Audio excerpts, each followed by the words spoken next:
Hello, and welcome to the 53rd episode of the Unifying Force. I'm Kat, joined by Dave, and our other co-host Gio is lost in Greece at the Parthenon.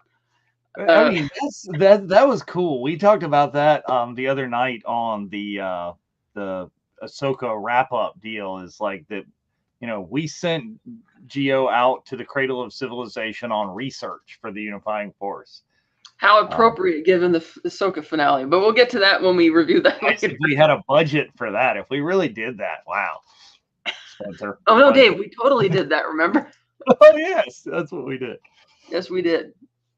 But yeah, so anyway, just us tonight. So we're gonna wait on Geo to really talk our Unifying Force Ahsoka wrap up and the many like religious and mythological connotations and implications and wow, where it could go.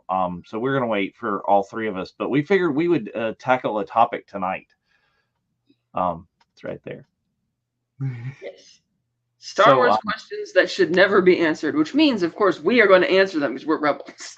Absolutely, we're going to do it. So, I mean, I'm sure some of you out there do what we do, which is just absolutely scroll anything Star Wars in the internet all the time. So I roll across this list of questions out there. I can't take credit for making them up. I just found an article, and these are things that, they say they should never answer in the films. You would never want to know the answer to it. Yeah, no, we're going to do it right there. So, you ready to jump in, Kat? Yes. I've at least seen these. Kat, I'm blindsiding with. So she's going to get a little thing here. So, all right. So question number 1, Star Wars question that should never be answered. How does the Force work? They sort of got into that in the 6th season of Clone Wars when Yoda goes to the heart of the galaxy, and you see that the different sides of his personality and his ego or whatever are represented by the Force priestesses and whatnot.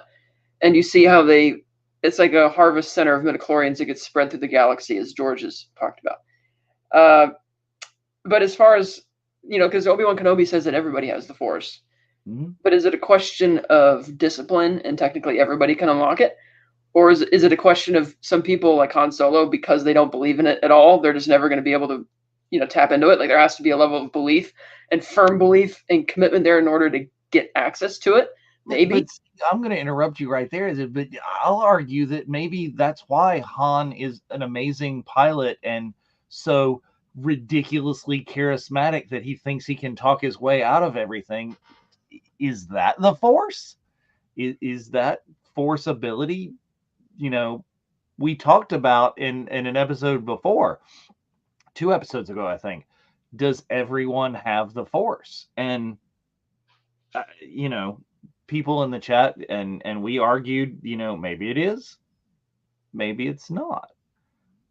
But do we really need to know how it works? I mean, there's been craziness abounds. You mentioned midichlorians is like how did that go over when George put that in the prequels? I think that served its purpose and a lot of fans simply misunderstood it. He's making the point that the Jedi have completely lost their way because now they're deciding what your skills based on like blood work and science as opposed to their actual how attuned they are with the Force. Even Qui-Gon, who's so much better than all the Jedi in the Council, is not immune from this. Even he's checking midichlorian counts like it means something. But he didn't really. But he's more in tune with it, where they're not. It's showing that they've lost their way. It doesn't really matter, because again, Anakin having all of those midichlorians doesn't really do anything for him. I mean, unless you could argue that that's why he survived on Mustafar, or that was probably the will of the Force, but Yoda didn't seem to benefit from it. It's like, okay, he just lived a really long time, and we saw, thanks to the introduction of Grogu, that the slow aging of that species, it's a species thing. It's not that because he's strong with the Force, that he lived for 900 years. So I think that's kind of what George was getting at with that, and fans just kind of didn't pick up on the message. But that's not something that I think. But then it's like Mortis. Like they said that there's specific answers to every question you could ever have about Mortis, and it's pretty clear from what they were hinting at in the Ahsoka finale and what the title of the finale is alluding to as well. What the clear religious analogy that they're going with, and so whether they will dive into it any deeper, up for grabs. But do we need to know how it works? Not really, because part of it is plot armor that whichever writer has been assigned to write the story is going to start using whatever's most convenient for them to get the plot accomplished. Well, let's ask this follow-up though. Do the people in the Star Wars universe know how the Force works?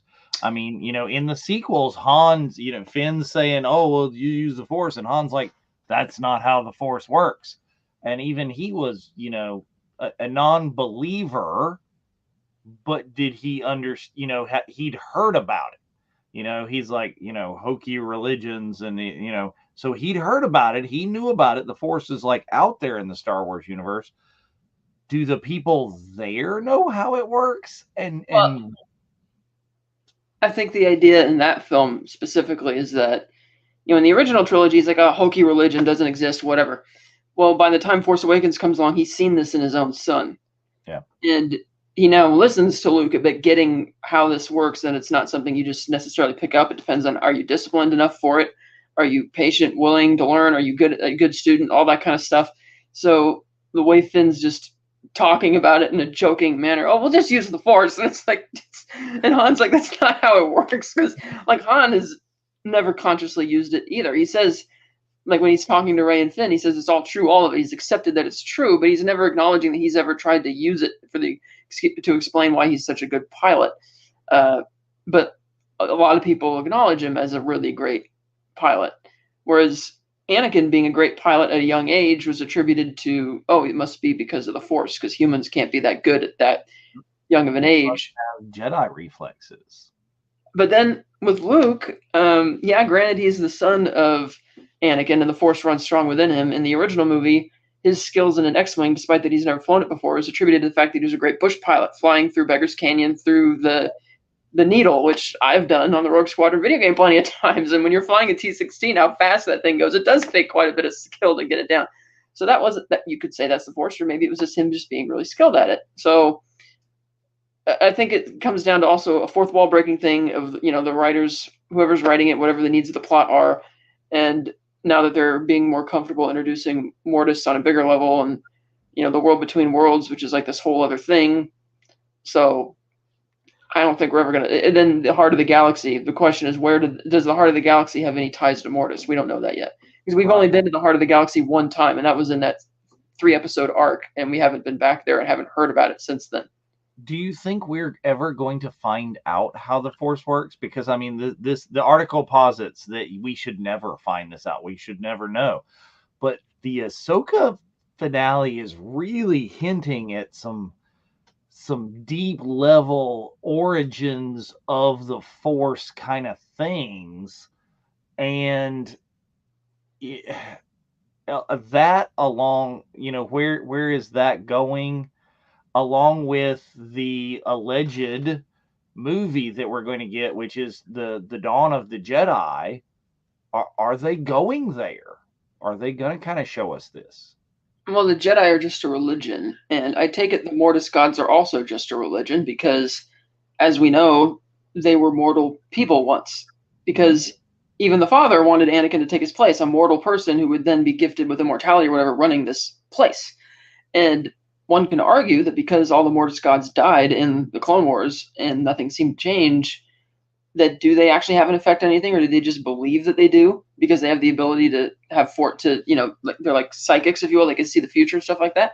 We don't know, because the clear religious allegory that they're using in the Ahsoka finale would suggest that this is just that Mortis, as powerful and supernatural as it is simply just another religion of the Force, that they've tapped into, much like the Night Sisters have tapped into this dark side magic where they can literally resurrect the dead, something which Palpatine and the Sith are just obsessed with doing, always cheating death, and they can't figure out how to do it.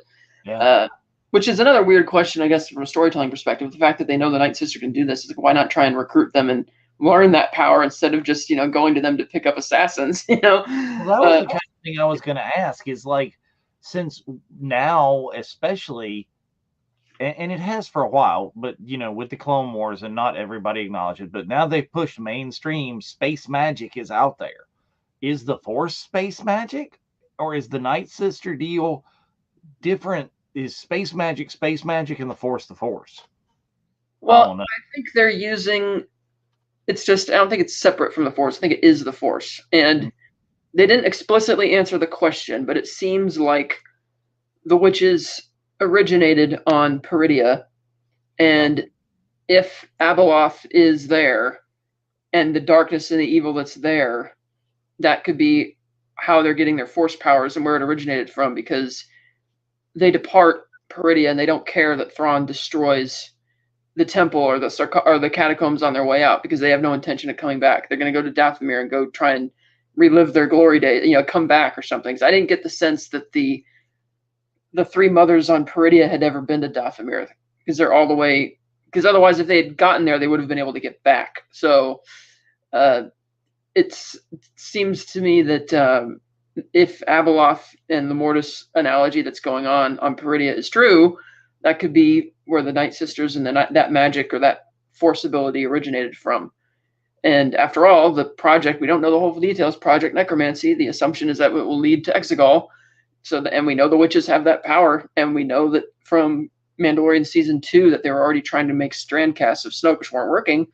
So the witches have tapped into that dark power, which the Sith have always been trying to figure out. And if it came from that planet, Peridia, with the Mortis gods carved into the Argonath, then we talked about this for a while, as somehow Palpatine returned and the entire Mandoverse is really just kind of trying to backstory the sequel trilogy and how that happened. It's a really long explanation for a one-line throwaway, not real plot device. But yeah, so maybe we'll get there. There's way more discussion. I don't think they will ever answer that question specifically, though, about how it works, because then you strip it of its power and its magic. And we've seen how that doesn't work in other IPs. Like when Ridley Scott said he wanted to make Prometheus, and he said the reason he wanted to make it is because he didn't understand why with all the different sequels and comics and video games that nobody ever explained the derelict spacecraft or the space jockey. He's like, well, the obvious answer is because that's what makes it scary, and that's what makes the xenomorph scary, is you don't know where it comes from, and it just ruins lore to do that. So yes, you can have other religions of the Force, and much like the background shows, Mortis has something to do with the world between worlds as well. And how does that tie into the clear religious Christian allegory they're going with Mortis? And we'll see, because it could just be another religion of the Force. But I think you're right. The whole thing is a long-winded backstory for somehow Palpatine returned. It's because the witches tapped into the power of Abeloth, and we'll hopefully see that and know more about that in some way. But they're probably not going to completely explain the Force, and I don't think they will go down the road. This is kind of giving it a more mystical explanation, a religious explanation. Whereas in the prequels, they were trying to, it was the period where let's hit it with a scientific explanation. That'll hit the kids where they are, because that's where, I guess, ultimately George felt the population was at that point, is they needed some level of scientific explanation for it. He did clearly also paint the Jedi in the prequels as a religion, because the clear allegory there was like their Vatican City. Down the street, you have the Senate run by Julius Caesar, and he's tolerating it because, it's your power, it's your drug, so to speak. And then they get wiped out, and that's why Luke is chastising them in The Last Jedi, because they became like Balin says, I miss the Jedi Order. I just don't like what it became. It became less about the Force and more about politics. So, all right, let's get into question 2. Let's do question 2, which is also going to get us. We've danced around it a little bit already. And it's got some of the religious connotations of what's going on too is, should we ever know, do we ever know, where did Anakin Skywalker come from?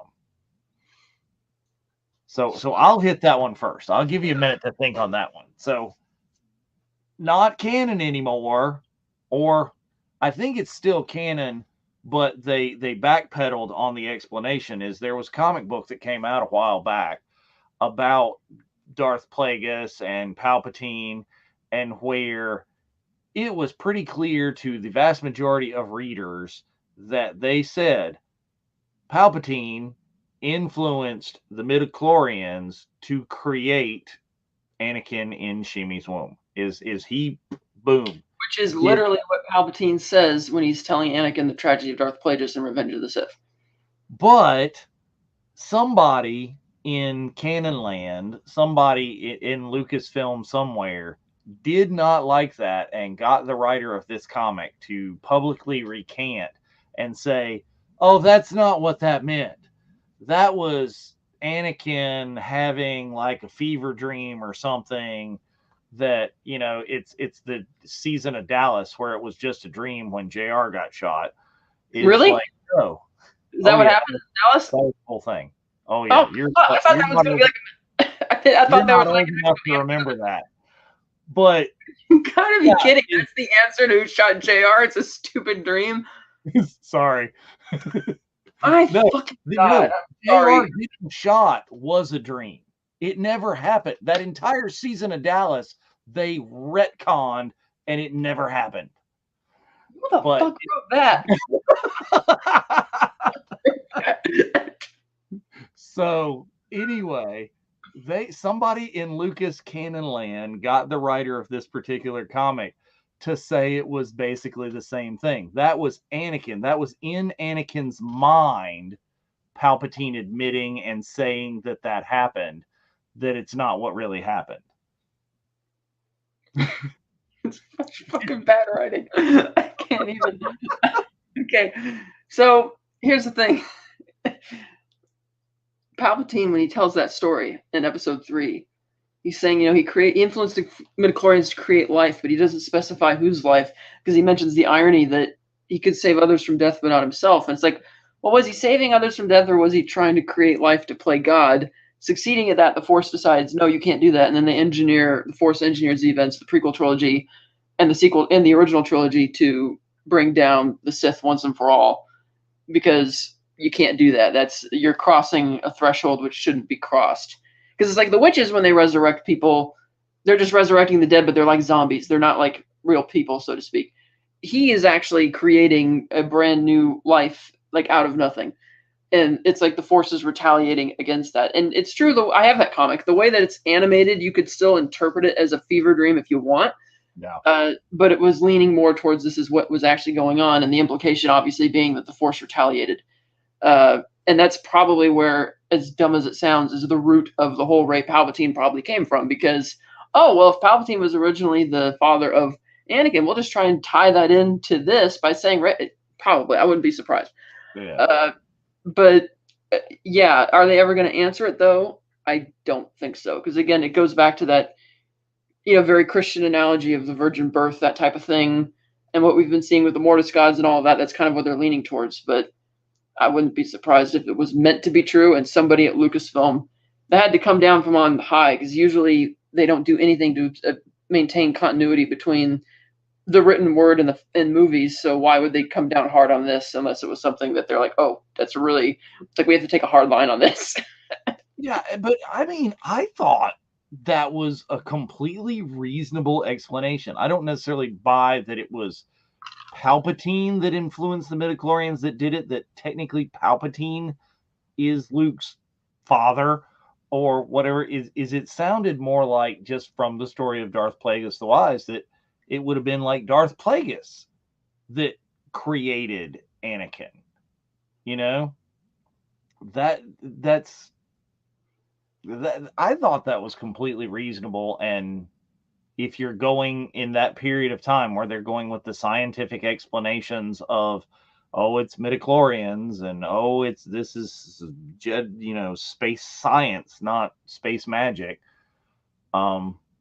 I don't know. I wouldn't have minded that, but it is what it is. But does it make it less of him if he were to come from either Darth Plagueis or Darth Sidious? If he came from there, does it make it Well, less it's special or less the chosen one than him being, well, it's Space either Beast? it's either them succeeding in that experiment or failing, and the very fact that they tried prompts the Force to retaliate by creating Anakin and setting all of that in motion. Yeah, But they also never really tell you in canon where the prophecy comes from, and like Yoda finally acknowledges in Episode 3 that the prophecy could have been misread because the prophecy essentially is true. He did bring balance to the Force by bringing down the Sith once and for all. It just came with a lot of collateral damage.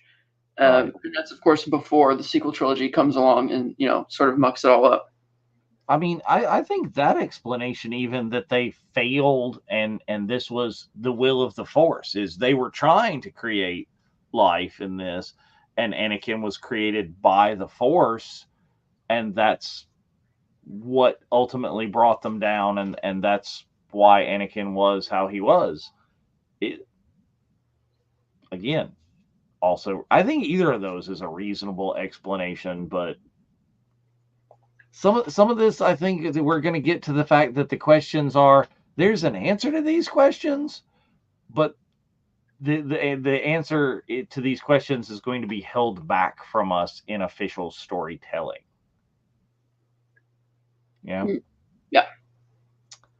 Okay. Now this one used to be like the tried and true under George. Like I think he even said this at one point that you will never know is what's the deal with Yoda's species? You know, Uh, I don't really get why. If he wants to keep that a mystery, okay, I guess it makes him seem more sage-like because you don't really know much about him or where he comes from. And it's like, yeah, Dagobah seems to be a place he fits right in because he's like this frog person. mm-hmm. And yeah, there was another one, Yaddle, at the temple, okay. And now Grogu, which made sense that they're picking the same species there because of what they're trying to get it to represent. But uh, whether or not it's something that's never going to be revealed or something that he didn't even decide, it's just something that he didn't even bother thinking about because why bother? So that I don't get why they need to answer that, but it does allow him to have more mystique not knowing. Again, it's like I was mentioning earlier, the xenomorph, you don't need to know where it comes from. That's what makes it scary. Likewise, Yoda, you don't need to know where he comes from. It makes him more of a sage. You don't need to know his exact age when he started becoming one with the Force and training to be a Jedi, or how that all happened. He's filling that, admittedly, a very stock character, but that's what helps give him more power in the narrative. You don't really know much about him. See, I think this one is going to get answered. I think this one's going to get answered in canon at some point because they've been talking about forever, and eventually someone will give a pitch and someone will green light a young Yoda series slash movie story something. I think we will get that and it will answer some of these questions because George, before he sold it, wasn't planning, wasn't going to do this. Okay, you got one of them. All right, here's my concession. I'll give you one more. There's another one that sits in the back that barely talks, barely says or does anything on the council. Fine. No name for the species, no nothing. We don't know is the way Yoda talks specific to his species? Is it just him? We have no idea about it. We have no idea, or we had no idea why he lives that long. But they are chipping away at that and chipping away at that and chipping away at that. I can't remember. In Tales of the Jedi, did Yaddle speak like that? Nope. Okay, she didn't. All right. Pretty sure not. I I think don't think they're going to do a Young Yoda series because it goes back to the failure of the Young Han Solo movie, And it's like, do people really want to keep seeing these younger versions of iconic characters? No. What makes them iconic is the people who played them what they actually were. They don't want to see the same. Like, you have a massive sandbox to play and go to do something else. Like, play with something else. It's like Grogu. Yeah, admittedly brought back for merchandising reasons. They still haven't said much about where he's been or what he's been up to or where he came from either.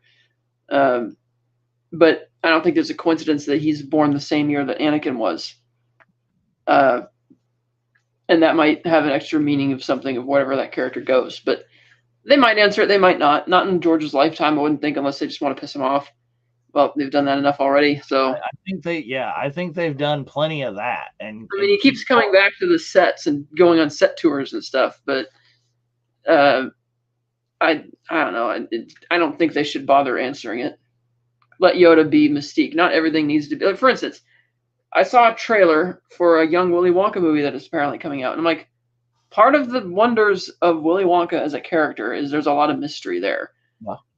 And we don't need to know the whole backstory. We didn't need the Tim Burton thing where he's trying to analyze this complicated backstory with his parent or whatever it was, and we don't need a story of him going to this stuck-up, almost corporate stooge type of square place and infusing magic and fun to open a chocolate shop. No.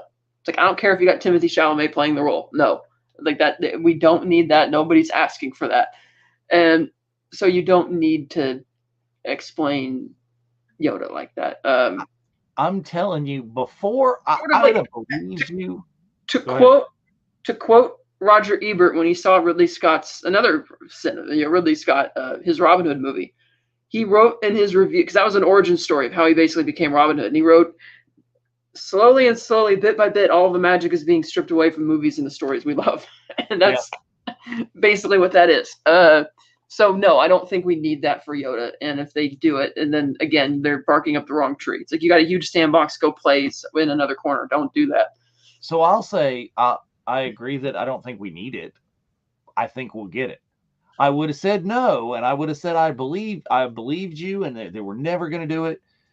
Even with the introduction of Grogu, well, fine, we'll find out some more Grogu. He'll still remain mysterious because that's what makes him cute and lovable, and until they did Tales of the Jedi with Yaddle and really like hit you over the head with, she speaks normal galactic basic. Here's what happened. Here's why she wasn't on the council anymore. Here's what happened.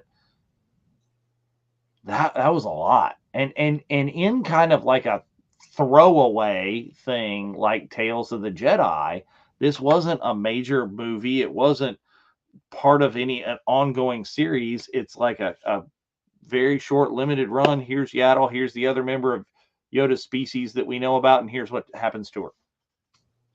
Well, also the fact that Tales of the Jedi is kind of screwy too, because they're also saying that Palpatine already had Dooku as an apprentice, so he's not following the rule of two anymore. And then if you go off the Darth Plagueis novel, which is now Legends, Darth Plagueis was still alive at this time, and he gets killed during the portions of the film that take place on Coruscant.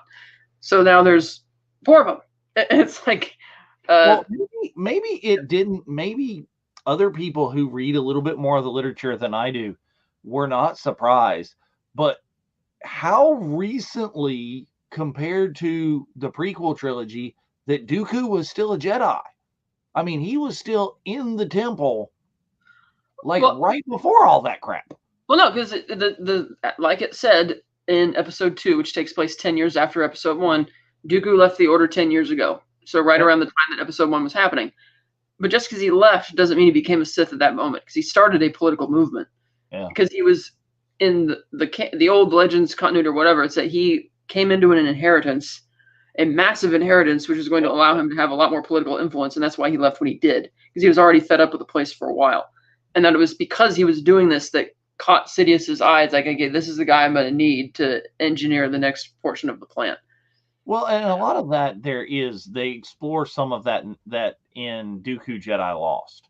And that's a really great audio drama. If you haven't listened to it, go listen to Dooku Jedi Lost. It talks a lot about how messed up the taking of the younglings at the young age and what happens when that goes wrong, because that's essentially what happened, and that's how Dooku came into the inheritance. Is from his family that he was taken away from, that he shouldn't have ever known about but did.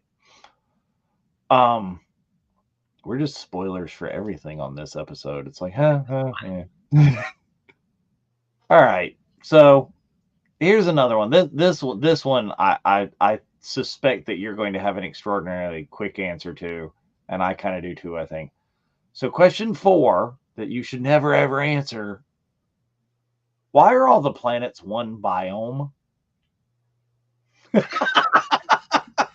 I hate that. I hate it. I really do. It's lazy, and I get why they did it originally because it was a budget issue. And oh, the desert, that's kind of spacey. Oh, the ice, that's kind of spacey. And oh, the Guatemalan jungle, okay, that's fine. But then when they started getting more money, it's like Endor, okay, it's kind of neat, forest, but not every planet it has to have the exact same landscape. It just doesn't make any sense anyway. And actually, Naboo is the first one which had a kind of a sporadic landscape, because you had the rolling green valleys of what I call the gateway computer background, desktop backgrounds. That's kind of what it looked like. It looks so fake like that. Then you have Italy, and then you have the mountains, kind of like the Alps, which they explored in some of the video games as well. So that was like the first planet which felt almost more Earth-like, because it had all sorts of different things going on. But everything else since then, water, the Gungan swamps.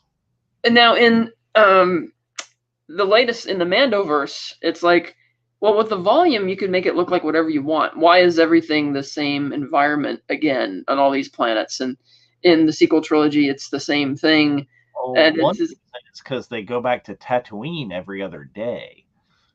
Right. That's another issue. But or Peridia was said to be a beautiful planet once, with trees and forests and jungles, until Abeloth, the witches came there and it kind of killed everything, which is kind of interesting. But even then, it's still very much a one environment looking place now.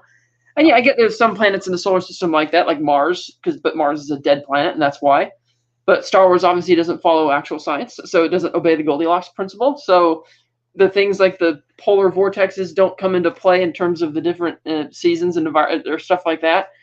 So I wish they would have more variety. It's like, you don't. I get that because it's Star Wars, they want an excuse to travel to different planets to make it seem spacey, and so they just use that as an excuse. But they don't need to change the environments, but they don't need to do that all the time. It's like, come on.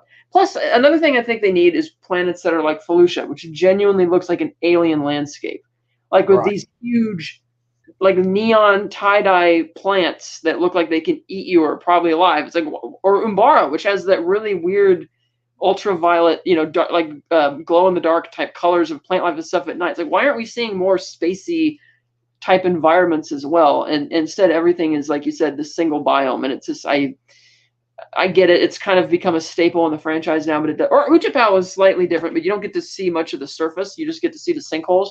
But when you see it from like the actual picture of the planet itself, some of it looks like a desert, others looks like a green forest, and it was a different environment. We just didn't get to explore it as much. And like Geonosis, it's a big old beehive, and that's pretty much it.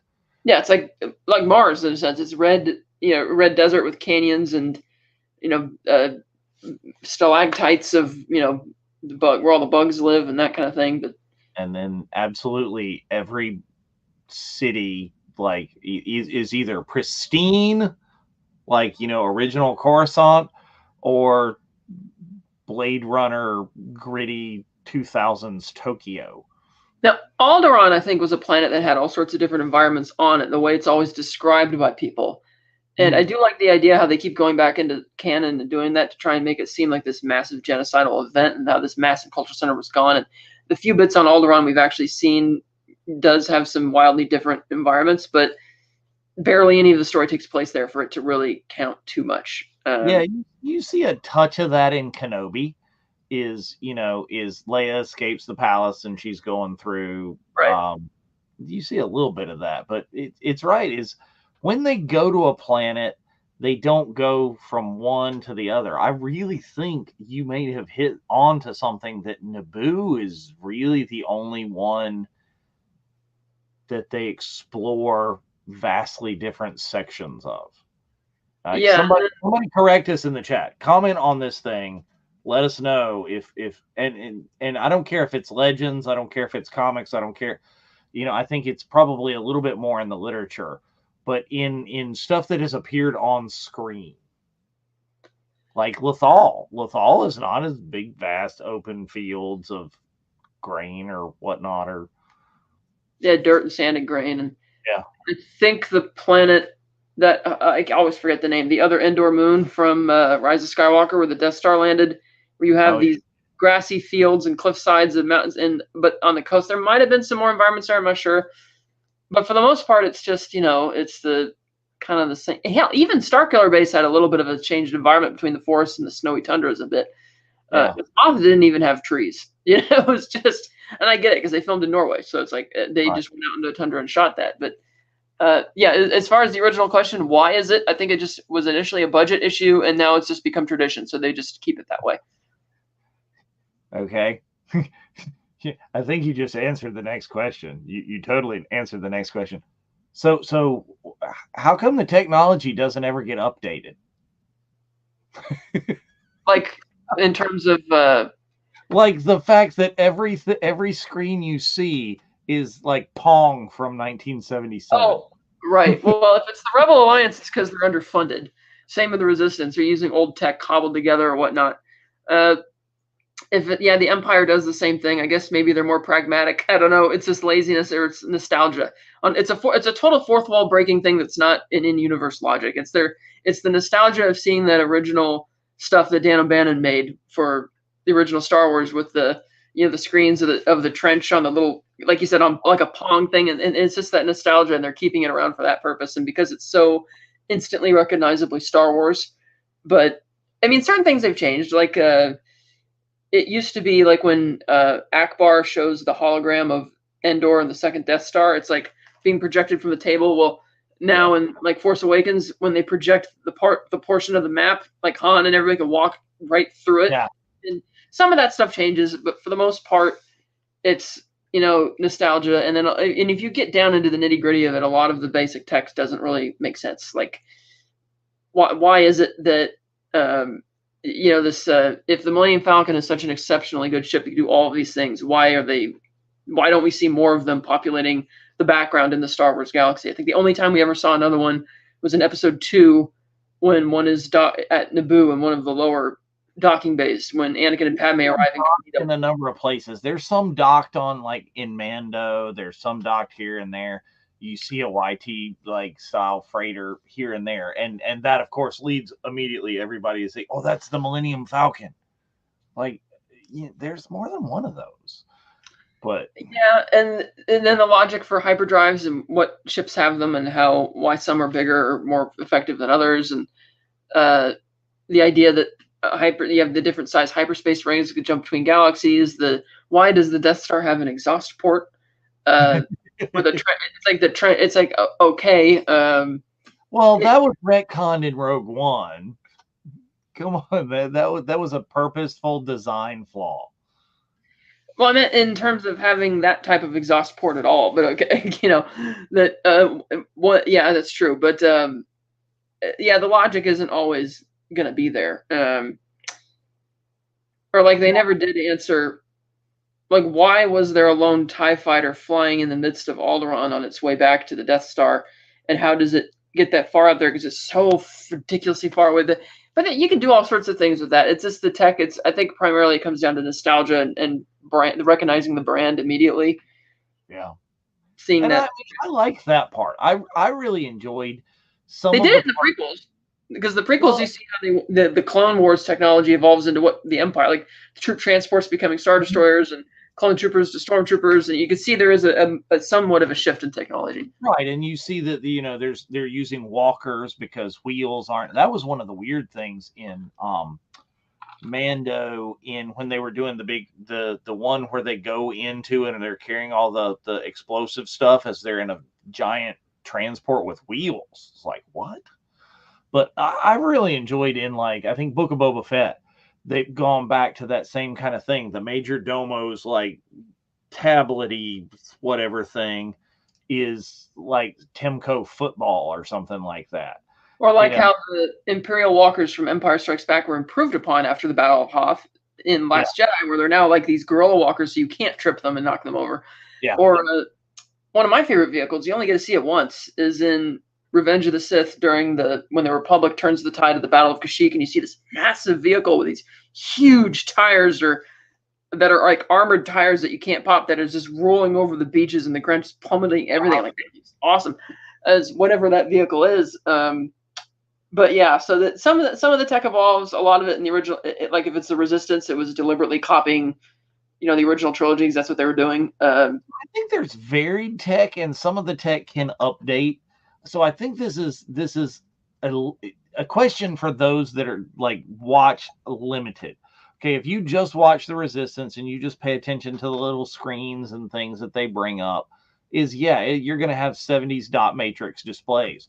But like you were talking about Kashyyyk, in the prequels, when they're doing the Battle of Kashyyyk, they've got all the little like dragonfly flyer things with the dragonfly wings, and the Wookiees have very different technology than anybody else. And then you've got, when they're on Utapau, I think it was on Utapau, is Obi-Wan steals the big like rolling ring thing, like the motorcycle, but where you're inside the one big wheel and going. Yeah, the monowheel that Grievous drives. Yeah. So there's a whole lot of difference. Oh yeah, that Grievous drove. It was Obi-Wan was riding the lizard. gecko lizard thing. But so there's different technology out there, but I think you're right. It's nostalgia and tradition to give the Rebels and even the Empire, to an extent. They pretty much, their technology stalled out in 1982. Pretty much. Oh, all right. So this is a biggie. This is a biggie right here. This is number 6 now. This is number 6, so we're almost done. 2 from the end. Number 6 is the biggie, and number 6, I'll go ahead and warn you, is we have talked about this before, and we may have to at some point bring Geo in on this and bring this one into like an entire episode. Are droids sentient? So they certainly know how to understand grammar, syntax, languages. They're able to think for themselves. They're programmed to do all these things. They have to obey certain types of programming, which indicates that they're simply programmed and can't. Because if they're sentient, they can voluntarily violate the programming. Nothing bad's going to happen. Yeah. But they don't seem to be. It's kind of like we see it in Blade Runner. It's not real, but doesn't matter that it isn't real. Or like in better example, Blade Runner 2049, Joy. K is a robot, but he has an entire relationship with Joy, and then he finds out at the end of the movie that spoilers, that she's just programmed to be that way. It's a hologram, and her giving him the name Joe is just programmed that way. It has no internal inherent meaning. She's just using grammar and syntax and be able to recognize it, much like ChatGPT works. It's just it scours all the online dictionaries and all the things for grammar and syntax, and it's able to, like if you say, write me a script by Tarantino or whatever, as if he wrote it, well, then it scours the script for everything that is him with all the syntax and grammar, and then it spits out something that's very vague and regurgitated, and it's kind of what droids are doing. I do know there is a new canon comic that served as a prequel to Force Awakens explaining why 3PO has a red arm. Mm-hmm. And in that comic, he comes upon another droid who is lamenting the fact that they're slaves and all of this stuff, and I can't remember exactly how the story goes, but he ends up getting that droid's arm because he loses his own, and he feels bad for the droid. But 3PO doesn't. He's programmed that way. He doesn't really know anything else. Like his mind has been completely programmed that way. That's what I'm talking. This is one of the examples that I was going to go with. Is he legitimately laments the demise of that droid. He's sad about it. He takes the droid's arm for his own in honor, in memoriam. Did Anakin just sitting there? Oh, I'm going to give him feelings, so if another droid dies, he's sad. Did that happen? Well, it's kind of like in Jabba's palace when they're torturing the droids by burning its feet. It's like, what? Like that doesn't have any logic at all. It's just like a goofy thing they're doing. And then in Solo, L3, going on about droid rights and all this kind of stuff, because, well, it comes down to also to what kind of computational drive you have, like the CPU. If it understands the basic concept of slavery and it understands its basic function is to serve, then I guess the idea in Star Wars, some droids have genuine artificial intelligence and others do not. Like some of them are like Ultron, if you will. Like it Yeah. can read history, can understand and inform its own thoughts, whereas others, like 3PO, it's like, yes, he has to obey all the programming that he has in him, but Anakin seems to have programmed as well to try and understand human behavior. Because that's a running joke with 3PO. He's like, I don't understand human behavior very much. He can a little bit, so there seems to be some type of programming drive that allows him to kind of pick up on it a bit. Because he does get worried. He's able to get worried because he's worrying about function surviving, worrying about his master. But the fact that he's always talking about our new masters and we have to do this and that shows he is very subservient. He's programmed to be that way. And because he's programmed to look out for the master's safety, that's why he's always so worried, because his friends who he's with in these movies are always getting into trouble. So obviously he's looking out for them because he's been programmed to look out for them. And he's been programmed in a way to make it seem like he's having more human responses. But does that mean he's actually does he have his own artificial intelligence? Like he's actually sentient in that way? Or is he just programmed that way? We don't really know. Like, for instance, I don't know. I can't imagine. I mean, I guess I can't imagine. L3 was one of my other examples that like for instance, he didn't seem upset when he and R2 were potentially going to get separated at the Lars Moisture farm. Yeah. They buy R5, they buy him. He's walking away, fine. He doesn't wave goodbye to R2 or nothing. And it's only when R5 blows his fuse that 3PO, for the very pragmatic reason that his new master wants an R2 unit, he says, oh, you can take that one. He's good. He doesn't say, oh, he's talking specifically about the technology of it, that, oh, it's in prime condition, a bargain. Yeah. He doesn't say, I've been with this guy for 20 years. He's an amazing droid that you will, so it's like. That's because, we know more than they knew at that point. At that point in 1977, he hadn't been with R2 for 20 years or whatnot. They met on the way there. Well, he still does mention that our last master was Captain Antilles, and he says, with all we've been through, he keeps saying words like we, like he and R2 have been on these adventures for a while. But it is a valid point that he might not be. Whereas in Blade Runner, there's clearly a sentience going on with the replicants. That is. And it's precisely because they got sentience at some point, not necessarily through evolution, but from programming or whatever, that like maybe somebody got lazy and thought, I don't want to put in all these extra programming codes. I'm just going to program it to be sentient so it could just do this. And then that got out of control. Right. But 3PO might not be sentient because, again, like I just said, everything 3PO does is in service of his masters and looking out for them. But we know clearly not. L3 is fighting anything that fights. I mean, yes, there could like be I said, she's a human person that has programmed her to be a proponent of droid rights. That, yes, could have happened. Well, yeah, because Lando, there are others of her mom. Well, Lando's really upset about how much she beats that drum, but also we know from the unused what's his name, Trevorrow's script, that R2 was going to be blown to smithereens, actually dead, and 3PO was going to be mourning him. So, when 3PO volunteers to Rise of Skywalker for the experiment because he's helping his friends, it's and he says that he would like to. He speaks about it like he's actually their friends, but yeah, he's speaking about it like it's emotional, even though he hasn't known this group of people for very long. So is he doing that because, again, it's syntax? He's been programmed to try and replicate human behavior. And, because, again, the running joke, he doesn't understand it, but he tries to pick up on it.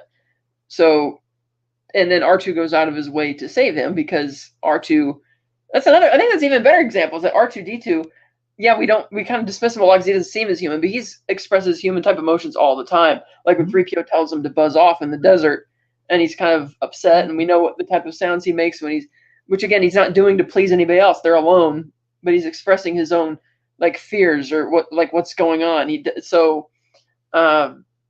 he's able to get excited and stuff. So but granted, an R2 unit is a lot more sophisticated than a protocol, so he probably has some level of sentience in there as well. Because that's what Anakin always insisted in the Clone Wars, is that R2 is not like your average. R2's got to be able to think on the fly. It's not. Okay, I've got to do this step, then this step, then this step, then this step. It's like, no, well, this happens, then that happens, then I got to adjust and overcome. It's like, R2 is space MacGyver. Yeah, he has to be. That's how astromechs work. They're geniuses. So I think it comes down to some droids do have sentience, like L3 clearly, because again, if Lando wanted to, if it was simple programming, he could get into her head literally and just deprogram that part of it because he's clearly annoyed with it, but he doesn't do that because he considers L3 a friend, and therefore it implies there's some type of sentience there. So I guess it just comes down to how is the droid programmed, and how you could reprogram droids to do whatever you want. Like the battle droids are probably the epitome of a robot which has no hint of sentience or emotion whatsoever, which is why they can be reprogrammed to do whatever you want them to do, and people don't give it a second thought. Like we don't care about droids getting shot down like we do about clones, for instance. Like there's always a debate about, oh, why are Jedi sending clones to die and treating them like robots, whereas the battle droids nobody thinks twice about it because they're like Roger, Roger. Like they don't have any personality, or they try to. Matthew would have gotten a backstory because nobody gives a crap about stormtroopers when they get shot down and killed by the hundreds. Yeah, it's like I've been reading, the Certain Point of View series, and they do a lot more work on infusing personalities and whole backstories into these individual troopers than you would ever get in a movie. Because obviously the movies don't want you to think about the people on the Death Star who literally don't know what the Death Star does and had no idea what was going on Alderaan because Luke's going to kill all of them, They don't want you thinking about that. Right.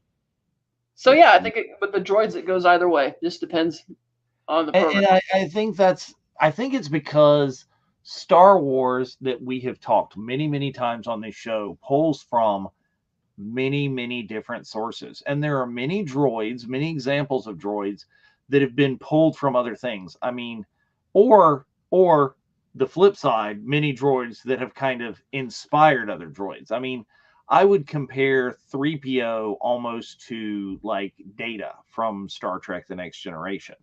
Is he kind of doesn't necessarily voice that he aspires to be human, but he's programmed to be a very human go-between, facilitator to do that. And that's why he's more humanoid. Is, R2 is not, he's, a walking trash can, but he did that. George, I think, purposely did that and made him very far away from human looking, but gave him a more human personality to emphasize it's space and it's different and something's happening. Well, he likened R2 to the family dog.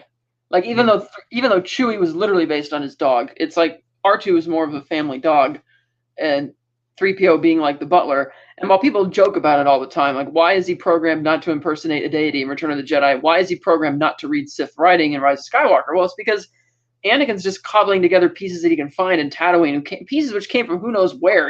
This is the tail end of the galaxy. He could have an ancient, part of it may be ancient CPU where people used to worry about things like the Sith when they had high powers. We don't want you helping them out. Oh, we don't want you impersonating deities. That's wrong. They have no idea where his praying comes from. I'm sure he could be a much more sophisticated modern droid if they updated his CPU. Because another running joke in Star Wars is that he always loves to introduce himself saying, I'm fluent in over 6 million forms of communication. It's like, well, what are they saying? Well, I'm not exactly sure. He says that a lot. Like, it's a different dialect. And it's like, that's happened multiple times. It's like, what exactly are the 6? Maybe you're more from the deep core, the more mainstream people, if you will. And the languages they always need you to speak are some weird southern, hill people dialect that he doesn't really know. C3PO speaks Southern. That's what he speaks right there. I understand that dude right there. He's over yonder. Oh, yeah. But I mean, yeah, is there different droids inspired by different things? There's classic ones from, Lost in Space, that sort of thing. They don't all follow like Asimov's, I think, 3 rules of robotics, because Chopper obviously he'd kill anybody pleases everybody. Speaking of which, I think coming up on Rebels Revisited, I don't know if it's Monday or not, it might be, but very soon they're going to do like a Chopper centric episode, and wait for the Chopper kill count, if they can even fathom that. I think it's just going to be a little counter that just keeps rolling. So yeah, it's very different. All right, this one, I'm not gonna say my thoughts on it yet. So 7. Who is telling the story of Star Wars? So a long time ago, in a city not so far away from me. The idea was that it was the Wills who were recording the events of the Star Wars saga, and that they were literally writing the chapter headings and the introductions of the opening crawl.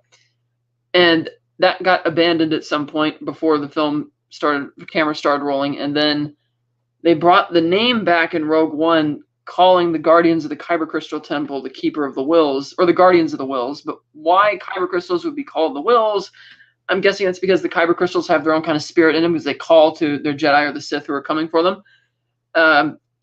And so they even joked about that from a certain point of view, each book ends with a chapter on the Wills, and they're treated more as comedy. Some of it was almost like college students sitting around deciding how to write a paper. It wasn't really this deep, like Mortis gods type mysticism. It was just a jokey, almost like frat boys sitting around criticizing each little line of dialogue or something, So as the films are presented, it's just told to the audience. Like, here's the opening crawl and the title to orient yourself with what's going on.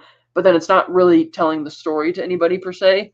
But it could just be, if Lucas isn't the one telling it, if it is the Wills, it could be an allusion to like the Force priestesses. Granted, those were shades of a different personality, because I assume that the heart of the galaxy is somehow tied to Mortis in the World Between Worlds. I don't know how yet. Right. I seem to think after watching Ahsoka that the Mortis gods are not the end-all be-all of the Force. I think there's just another religion of it, since they were presumably mortal beings before they became gods, as they clearly Ahsoka was mortal before she got infused with the daughter's spirit. And if Balin is going to be the father at some point, well, then he is a mortal guy before then. So he looked an awful lot like the statue standing there with the beard and he looked it was really. And the idea that the Kyber crystals call to individuals who they attach to suggests that they have their own personalities. Crystal choosing the user. Yeah, so I think unless the Kyber crystals originated from the heart of the galaxy, and that's somehow an echo of those types of personas or whatever being spewed out there throughout wherever they are, that could be the Wills. Because again, the guardians of the Kyber Crystal Temple, Baze and Sheerut, called the Guardians of the Wills, and yet Kyber crystals aren't called the Wills; they're just crystals. Until we saw the Clone Wars episodes, where we realized, the younglings go to seek out their crystals, and they call out to them based on certain types of traits, or vice versa. It wasn't really clear. Yeah. So the Wills seem to be another name for whatever power resides within the crystals that allows it to call to you, and why it calls to some and not to others. Okay, so here's my headcanon, which is way more pedestrian than yours. Okay. I always thought, until about 2 weeks ago, it was R2. It was R2 because he's been there for the whole shebang. He's in everything. He's seen all of this stuff happening.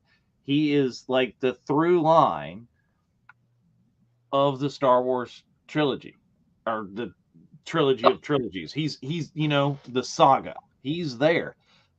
And I thought perhaps it's one of those things where it could potentially be 3PO as well, because 3PO is in everything. He's the one that's there all the time. They shoehorn him into everything. I thought it really lended a lot of gravitas to Ahsoka when he showed up there.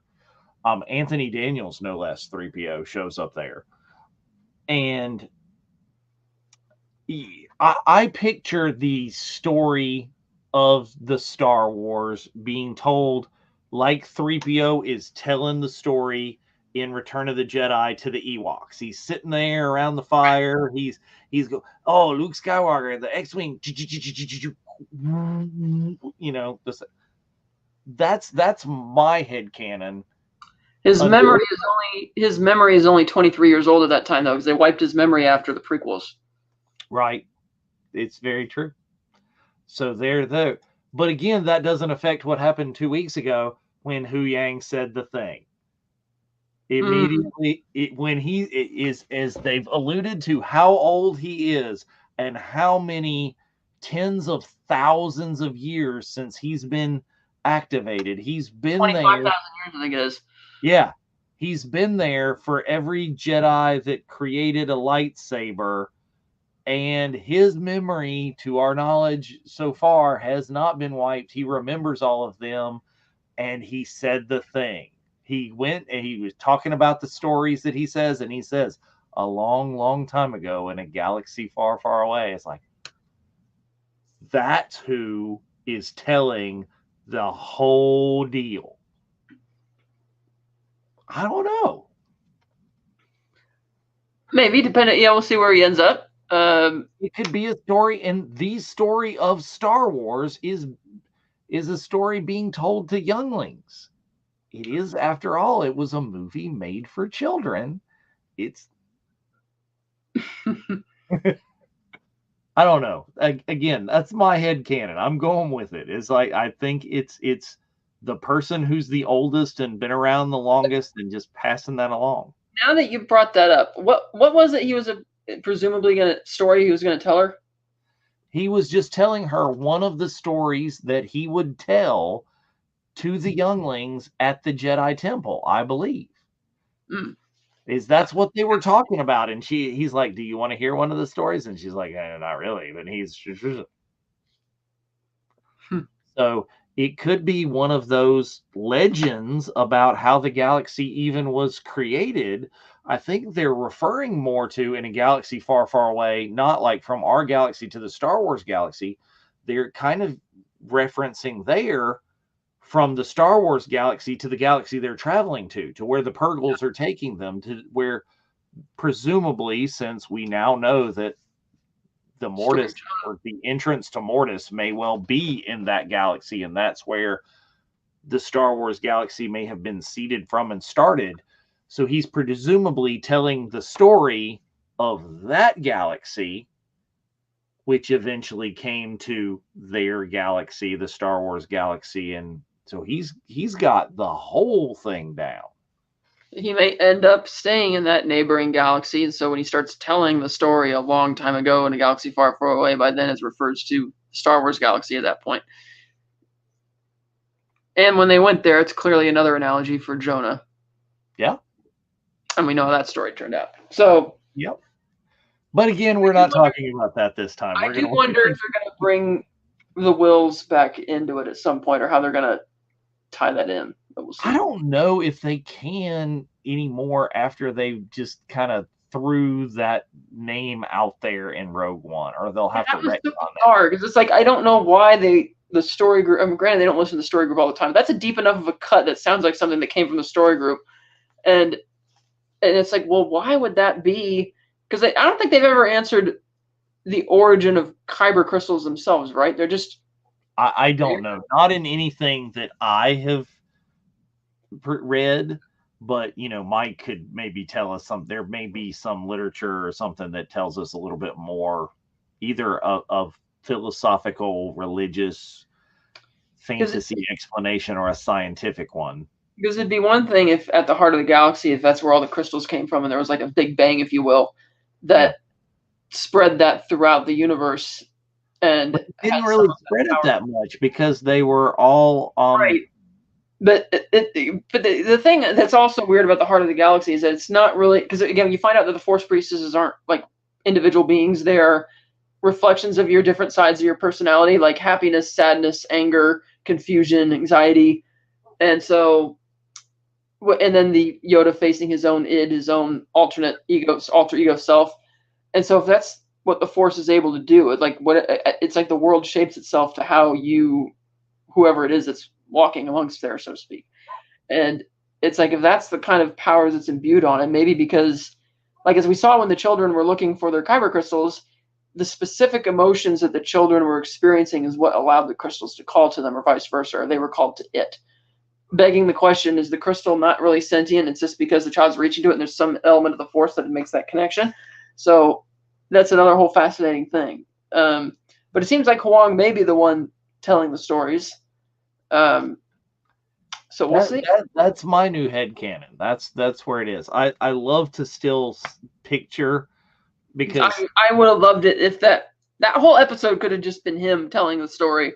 It's It's like it literally costs nothing to just have two characters sitting here and him just telling the story. You don't need flashbacks. It's enchanting enough to look at the psychedelic hyperspace thing through the window and just have him telling the story, and Ahsoka getting more intrigued by it. Oh yeah, and I think that's more character development for Ahsoka than we saw, because we missed out on a lot of Ahsoka development in Ahsoka. If she just kind of went back to her childhood, her youngling there at the feet of Hu Yang, listening, and how it would have been in the temple, I think that would have been a really nice tender moment that we got just the hint of, enough of it that we wanted more, but who knows. So that's it. That's our 7 questions, that Star Wars questions that have never been answered, that I think a number of them, the simple answer was lazy writing. Here's the if question. Why didn't, when Ezra took Thrawn to Peridia, why didn't he just, I don't know, kill Thrawn, or crash the Star Destroyer into the planet or something and just escape with it?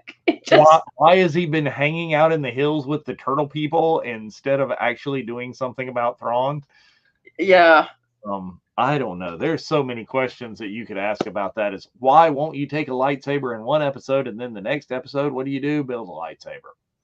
Like, what happened to your Force Kung Fu? That I liked a lot, but I don't know. Yeah, we'll dive into that a lot when Geo returns. We will. And so I guess until then, thank you everybody who is watching this. Episode 53. We'll be back in 2 weeks. I know the solution. It'll all have been a dream. You're going to have to go back and watch that season of Dallas now and see how. All right. Everybody, thank you. Until next time, may the Force be with you. Always.